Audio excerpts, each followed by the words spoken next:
دائے نقش نالینت کو نم جایا رسول اللہ۔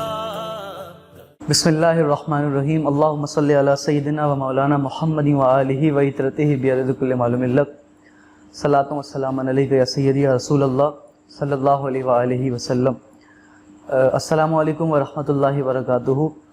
خوش آمدید آپ سب کو میرے آفیشیل یوٹیوب چینل پر۔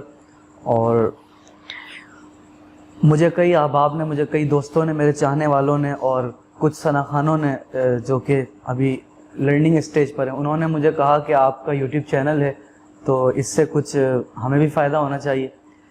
تو انہوں نے مجھے کہا کہ آپ کوئی ایسی نعت کلاس کا آغاز کریں کہ جس سے ہمیں بھی فائدہ ہو اور عام عوام کو بھی فائدہ ہو، کیونکہ نعت کلاسز کی بہت کمی ہے یہاں پر ہمارے شہر کراچی میں۔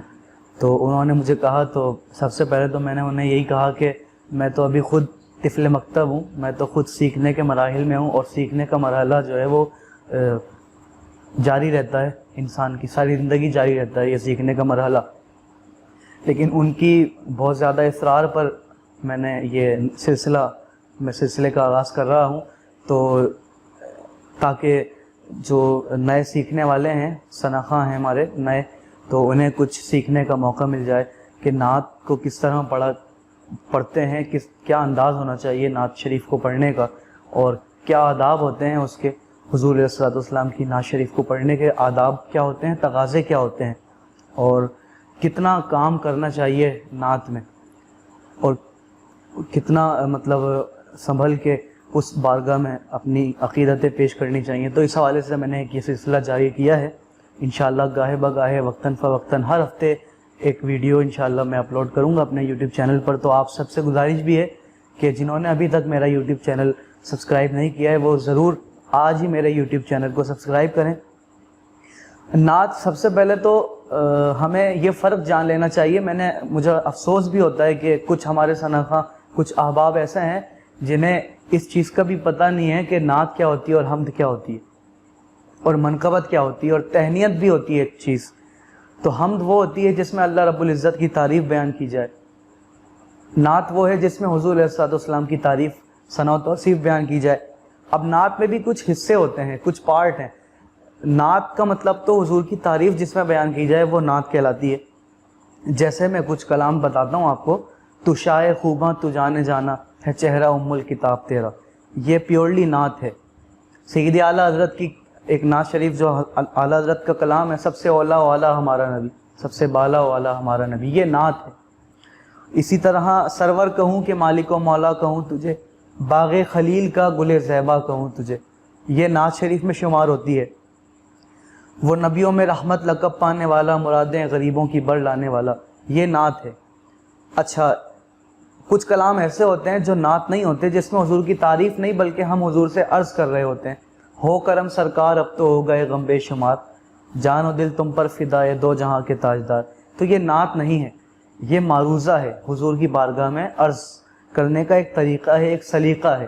اسی طرح بہت سے کلام ہیں، مدینہ بلانا ہمیں یا محمد، در پاک کا ہم نظارہ کریں گے، یہ بھی معروضہ ہے۔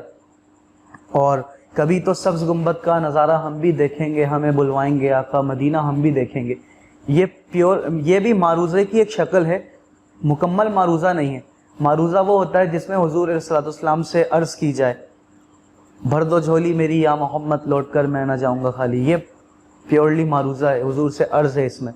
تو معروضے میں بھی قسمیں آ گئیں، مطلب ایک وہ ہوتی ہیں جس میں حضور سے عرض کی جائے، اور ایک جو معروضے کی ایک شکل ہے کہ جس میں شاعر کا ایک خیال ہوتا ہے کہ حضور بلائیں تو ہم یہ کریں گے، حضور بلائیں تو حضور اپنے روزے پر بلا لیں، یا حضور اپنا دیدار کرائیں۔ تو جو ایک تخیل ہوتا ہے شاعر کا وہ ایک الگ چیز ہوتی ہے، تو معروضے کی ہی صورت ہوتی ہے وہ بھی۔ تو نعت میں جو حضور کی پیورلی جس میں تعریف کی جائے وہ اصل نعت ہوتی ہے۔ اور میں نے اکثر محفلوں میں بھی دیکھا ہے کہ کہتے ہیں وہ نعت سنا دیں کعبے کی رونق کعبے کا منظر، تو میں اکثر ان کو کہتا ہوں کہ بھائی یہ کعبے کی رونق کعبے کا منظر جو ہے وہ نعت نہیں ہے، یہ تو حمد ہے۔ تو ہمارے لوگوں کو اس چیز کی اویئرنیس ابھی تک نہیں آئی کہ نعت کسے کہتے ہیں اور حمد کسے کہتے ہیں۔ اسی طرح منقبت کی جانب آ جائیں، مناقب میں جو اولیاء کرام اس دنیا فانی سے تشریف لے گئے ان کی بارگاہ میں مطلب ان کی تعریف و توصیف بیان کرنا منقبت کہلاتا ہے. تو جیسے ہم شیخ عبد القادر جیلانی محبوب سبحانی غوث اعظم رضی اللہ تعالیٰ عنہ کی بارگاہ میں پیش کرتے ہیں, ان کی ثنا و توصیف کرتے ہیں. خواجہ معین الدین چشتی اجمیری رحمۃ اللہ علیہ, اللہ کے ولیوں کی ہم شان بیان کرتے ہیں تو وہ منقبت ہوتی ہے. اسی طرح لیکن اگر کوئی زندہ ہے, کوئی اللہ کا ولی حیات ہے, جیسے ہم آپ بھی میں بھی اپنے مرشد کی شان میں قصیدے لکھتے ہیں اور قصیدہ بیان کرتے ہیں, اپنے مرشد کی تعریف بیان کرتے ہیں, تو وہ منقبت نہیں, وہ تہنیت کے اشعار کہلاتے ہیں. یعنی جو زندہ ہوتے ہیں, جو اللہ کے ولی حیات ہوں, ان کی شان میں اگر کچھ لکھا جا رہا ہے تو وہ تہنیت کہلاتی ہے, وہ منقبت نہیں کہلاتی. تو یہ فرق جو ہے وہ جان لینا بہت ضروری ہے, اور ایک ثناخواں کو جان لینا تو بہت زیادہ ضروری ہے کہ نعت, حمد, منقبت اور تہنیت میں کیا فرق ہوتا ہے. تو امید ہے آپ سب کو اس فرق سے بہت کچھ کلیئر ہو گیا ہوگا.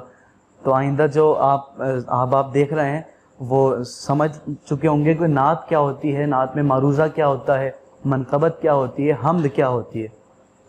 تو ایک حصہ تو یہ ہو گیا. دوسرا حصہ میں جو آپ کو سمجھانا چاہ رہا ہوں, سب سے پہلے تو نعت کے آداب پر آ جائیں.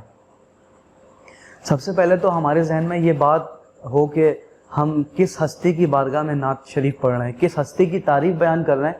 اس ہستی کی تعریف بیان کر رہے ہیں کہ جس ہستی کی تعریف میں رب العزت نے پورا قرآن نازل کیا, ورفعنا لک ذکرک والشمس والضحاہا, اس طرح کی بے شمار آیات. یا ایھا النبی انا ارسلناک شاہدا ومبشرا ونذیرا ان اللہ وملائکتہ یصلون علی النبی یا ایھا الذین آمنوا صلوا علیہ وسلموا تسلیما اللہم صل علی سیدنا ومولانا محمد وآلہ وعترتہ بعدد کل معلوم لک. تو جس ہستی کے بارے میں, جس ہستی کی شان میں اللہ پورا قرآن نازل کر دے, اس ہستی کی بارگاہ میں ہم جب نعت پڑھنا شروع کریں یا ہمیں نعت پڑھنے کا خیال آئے تو ہمیں کن تقاضوں کو, کس طرح آداب کو مد نظر رکھنا چاہیے, یہ ہمارے ذہن میں ہونا چاہیے. ایک شاعر نے بڑے خوبصورت انداز میں کہا کہ وہ جو نعت لکھنے کی تمنا لیے اس سوچ میں ہوں, وہ جو ممدوح خدا ہیں انہیں میں کیا لکھوں. نعت لکھنے کی تمنا تو ہے لیکن پھر سوچتے ہیں کہ میں ان کی شان میں کیا لکھوں جن کی شان میں اللہ نے قرآن نازل فرمایا ہے. تو ہمیں یہ سوچنا چاہیے اور ہمارے ذہن میں یہ ہونا چاہیے کہ ہم کس ہستی کی بارگاہ میں جو ہے وہ اپنی لب کشائی کی جرت کر رہے ہیں.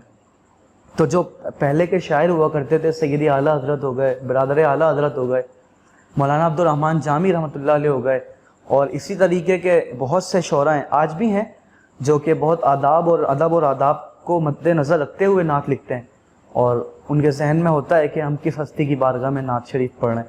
تو کلام کا انتخاب آپ کا بہت اچھا ہونا چاہیے, اور کوشش کیا کریں کہ پرانے جو شعراء گزرے ہیں, بزرگ جو ہمارے شعراء گزرے ہیں, ان کے کلام پڑھیں.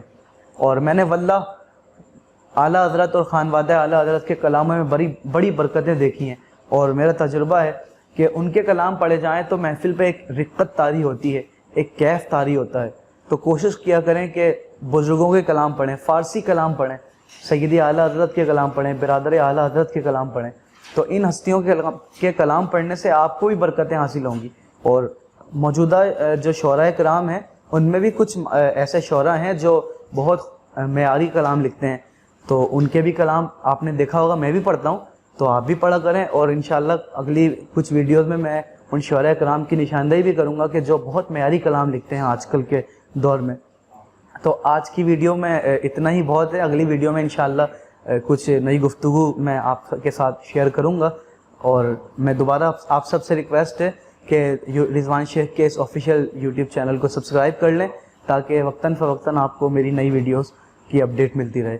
تب تک کے لیے اپنے رضوان شیخ کو دیجیے اجازت. السلام علیکم ورحمۃ اللہ وبرکاتہ.